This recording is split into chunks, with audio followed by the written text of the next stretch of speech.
We are here with Andy Held, Executive Director with Mercy Health Foundation. Hi, Andy. Hello, how are you? Good. Thanks for joining us today. Thank you very much for having me. I greatly appreciate it. I have been seeing you all over the paper and all over the community. We just saw each other at the Jefferson County Growth Association's Chamber event. Correct. What an amazing event. Truly, that was a lot of really great minds coming together. I agree, and it was neat to see the county coming together, and shout out to Sharon Floyd. Maybe we'll get her on one of these interviews and highlights too, because she made that happen, and it was really neat to see all the chambers together and to see the county working together. So what is your favorite part of being a part of Mercy Health Foundation? So just a little background quickly. So for the first, been at Mercy for Jefferson for the almost 24 years. And for the first several years, I was in a clinical role. And then in the last decade, I've gotten into the fundraising and the foundation side. And shortly into that, I was always so used to working with individuals just solely as patients. And then I got to working with individuals that are making gifts and helping out departments as a whole. But one of the most memorable things that I have had, I have to say, is shortly after my time, I got a check in the mail. A check for $1. And I typically will call most people that will have a gift, or I send them a note. This one deserved a call. So $1. I said, I really am taken aback, and had a little note that said I'm grateful. So I called. It was about our transportation program we had at the time. And I called because I really wish I could have done more, but this was all I could afford to do. And it really touched me because it reminded me of in Scripture, there's the widow and the gift. And she put all she could. That was a very transformational gift for her. And that has stuck with me since day one, that someone that had so little gave so much. Yeah. And that's one of the rewards I give for what I do, is being able to work with people to share them and celebrating gratitude. And then on the other end, where I'm helping people receive the gratitude from others.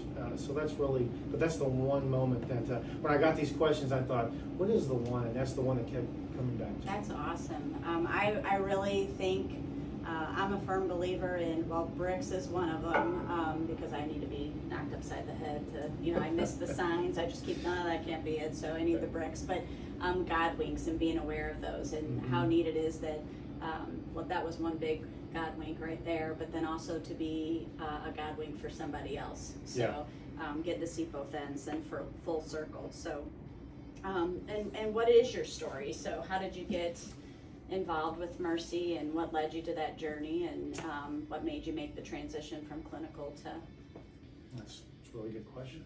To the foundation? So I started off as the health and wellness coordinator at Jefferson Memorial Hospital in 2000, and came from another hospital down here because my mother worked here, and my sister worked here, and my brother-in-law worked there. It's a big family hospital pretty much. And so fast forward to 2013, February 1st, 2013, we became Mercy.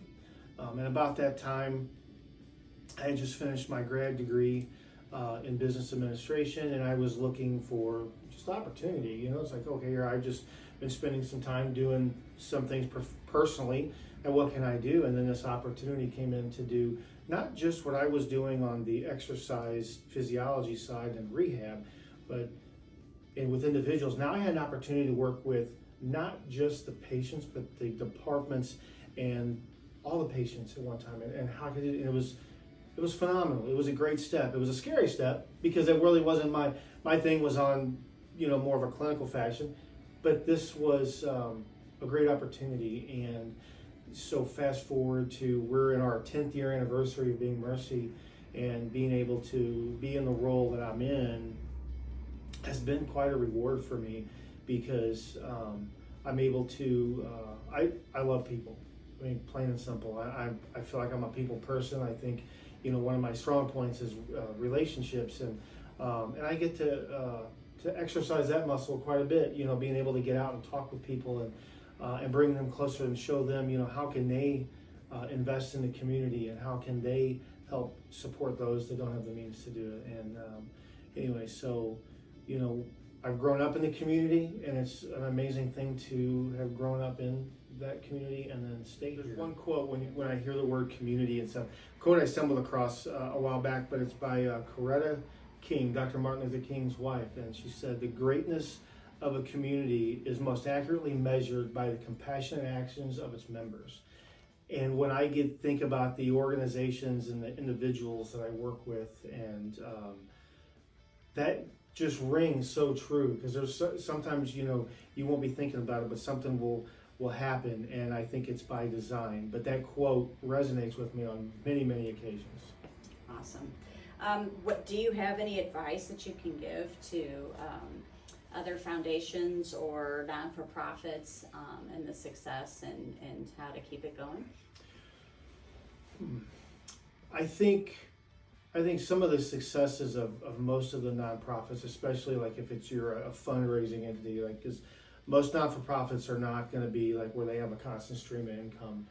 It is being able to identify, to cultivate relationships with individuals, in whether it might be in your leadership or the different circles that they run, their circles of influence, and being able to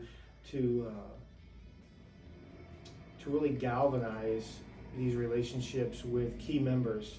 And those key members, it's not always the president, the CEO. These key members can be somebody that's just very active in their church. It can be somebody that's very active in their school, in their community. So whenever I think of key members, it's not always somebody that might be on the higher end of a leadership thing, but it's somebody that really is a connection. And that's really being able to tell their story. And I think that's like the big thing, is just the relationships is what we do, and then being able to build those and make them strong, and then being able to tell the story so people are aware of what your causes are. Like what we do for Mercy, there's multiple things as a healthcare industry, right? So there's so many different things that we can function on. I don't always have the best answers or the best ideas, but I know where I can go to get something, to have somebody help identify whatever. And I think just leveraging those relationships is key. Awesome. I think you really touched on something that's near and dear to our hearts, and that's sharing your story. So I think in this, especially this day and age with Facebook and Instagram and all the great stuff that you want to put out there, it's great to celebrate and to put all the good stuff out there, but sharing our stories and our struggles and our worries, that helps connect us, and it's all about relationships and the people. And you kind of touched on that earlier too, not the title, but the person. Yeah. and where they are and who they know, and bringing people together. So when you're doing that and living your purpose, I don't know that it's easy, but it's simple. I will agree with you on that. Yes, I think that's very well stated. Awesome. How can we help the Mercy Health Foundation? So the way that Mercy Health Foundation functions is, I get the question, and I think we talked a little bit about this earlier. I get the question a lot. Well, Mercy is a big organization. Why ever are you raising money?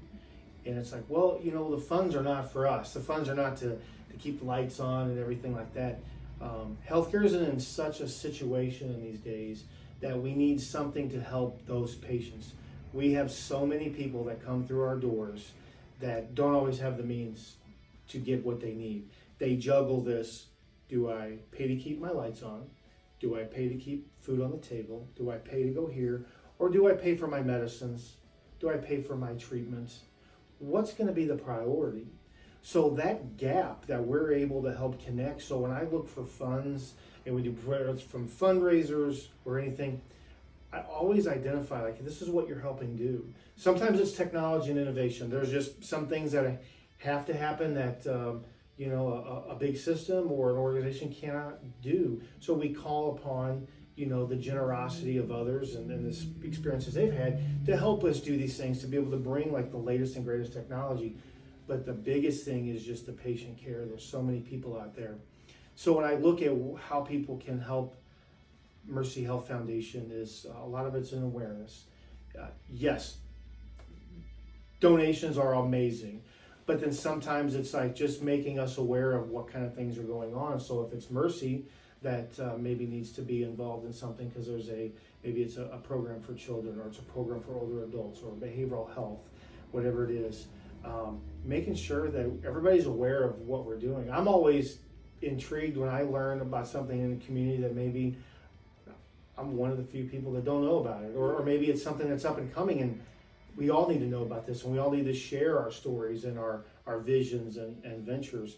And so I think if it comes down to what can someone do to support Mercy Health Foundation is see the things, the causes and things that we support and why we support it, because it's really about making sure that patients get the care that they deserve, because we want them to not only survive, we want them to thrive. We want people to make sure that, you know, getting your medications is not going to be an issue. You deserve the right. You know, dignity is the strong backbone of what we do, and making sure that everybody gets the same care. And we can't do that without the generosity of a lot of individuals, organizations, and businesses to make that happen. And that's beautiful. And I think too, like I said, we're all in our own little world. So we only have so much time in the day. We all have responsibilities. We all have, you know, kids or things to take care of. And so sometimes you do feel like the only person that didn't know what was going on at that time. And so, you know, again, going back to sharing your story, but in our own little world, I know Mercy Health Foundation has helped our community, and what I really appreciate about it is that it's not just waiting until they walk into your doors. You're looking at helping to keep kids healthy and safe, or at least that was the organization that I was familiar with, but the community in general. So by supporting the community and bringing people together and sponsoring other programs, you're also helping keeping them healthy to where they don't have to walk through their doors. So great work, great job. It's been a pleasure to get to know more about it, and look up Mercy Health Foundation. I do know they have a gala that comes on in the spring. There are various programs that they help support and sponsor in your community as well. So it's a worthwhile cause. And if you ever get a chance to have coffee with Andy Hull, that's a pretty cool coffee date. So thanks so much for joining us. Have a great day.